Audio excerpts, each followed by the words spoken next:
Hello friends, welcome to our channel. இன்றைக்கி நம்ம சேனலில் என்ன வீடியோ பார்க்க போகிறோன்னு பார்த்தீங்கன்னா, மாருதி 800 ஓல்டு மாடல் கார்பரேட்டரை வந்து எப்படி ரிமூவ் பண்ணுறது ஸ்டெப் பை ஸ்டெப்பாக அப்படிங்கிற வீடியோ தான் இந்த வீடியோவில் பார்க்க போகிறோம். இப்போ தான் நம்ம சேனலுக்கு ஃபஸ்ட் டைம் வரீங்கன்னா மறக்காமல் நம்ம சேனலை சப்ஸ்கிரைப் பண்ணிக்கோங்க. பக்கத்தில் உள்ள பெல் ஐக்கனை கிளிக் பண்ணிக்கோங்க.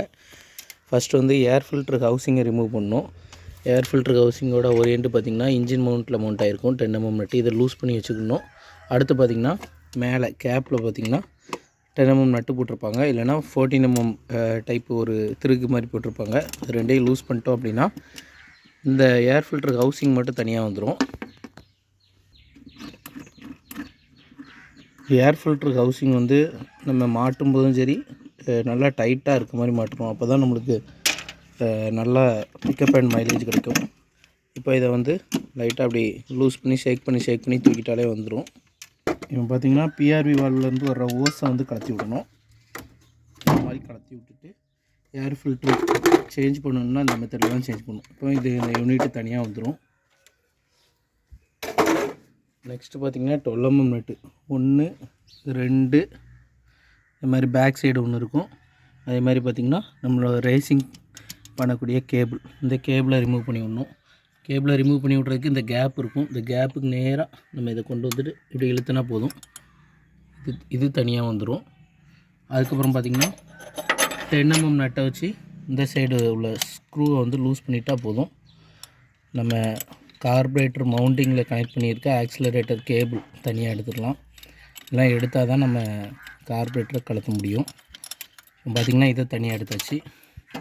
இப்போ அடுத்து பார்த்திங்கன்னா 12 mm நட்டு. அதுக்கு முன்னாடி இந்த ப்ரீத்தர் ஓஸெல்லாம் நம்ம ரிமூவ் பண்ணி விட்டுக்கணும். அப்போ தான் நம்மளுக்கு ஈஸியாக இருக்கும். இப்போ இதை லூஸ் பண்ணியாச்சு. நட்டை பத்திரமா வச்சுக்கணும். அதே மாதிரி இந்த சைடில் வரக்கூடிய நட்டு. இப்போ இந்த 12 mm நட்டையும் நம்ம லூஸ் பண்ணியாச்சு. இதையும் லூஸ் பண்ணிட்டோம்.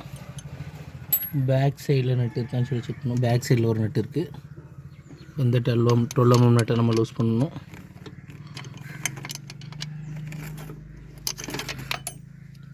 இது கை டைட்டில் தான் இருந்த மாதிரி இருக்குது, ஒன்றும் பிரச்சனை இல்லை. இதை லூஸ் பண்ணியாச்சு.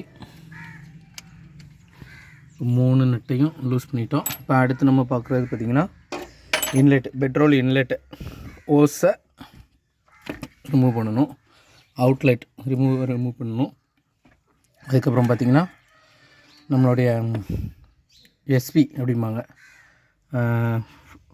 Ideal solenoid. பார்த்திங்கன்னா கார்பரேட்டர் தனியாக எடுத்தாச்சு. இப்போ இந்த ஐடியல் சொலினாய்டை மட்டும் கட் பண்ணி விட்டால் போதும், கார்பரேட்டர் தனியாக வந்துடும். பார்த்திங்கன்னா ஐடியல் சொலினாய்டை வந்து கட் பண்ணிவிட்டு கார்பரேட்டரை தனியாக எடுத்துடலாம். இந்த ப்ரீத்தர் ஓஸ் இருக்கும், டிஸ்ட்ரிபியூட்டரில் போகும். இதையும் ரிமூவ் பண்ணிட்டோன்னா இப்படி கையோட தனியாக வந்துடும். அதே மாதிரி இதில் ஒரு பேக்கிங் வரும். இந்த பேக்கிங் நம்ம மறக்காமல் டேமேஜ் ஆகாமல் அப்படியே வச்சுக்கணும். அதே மாதிரி இதுக்குள்ளே ஏதாட்டு ஹோலுக்குள்ளே எதுவும் விழுந்துடக்கூடாது, அதனால் துணியை வச்சு அடைச்சிடணும். ஃப்ரெண்ட்ஸ், இப்போ பார்த்திங்கன்னா இந்த கார்பரேட்டரை வந்து எப்படி க்ளீன் பண்ணுறது அப்படின்னு சொல்லி நம்ம நெக்ஸ்ட் வீடியோவில் பார்க்கலாம். அந்த மாதிரி தொடர்ந்து மெக்கானிக்கல் ரிலேட்டடான வீடியோ நம்ம சேனலில் வரும். மறக்காமல் நம்ம சேனலை சப்ஸ்கிரைப் பண்ணிக்கோங்க.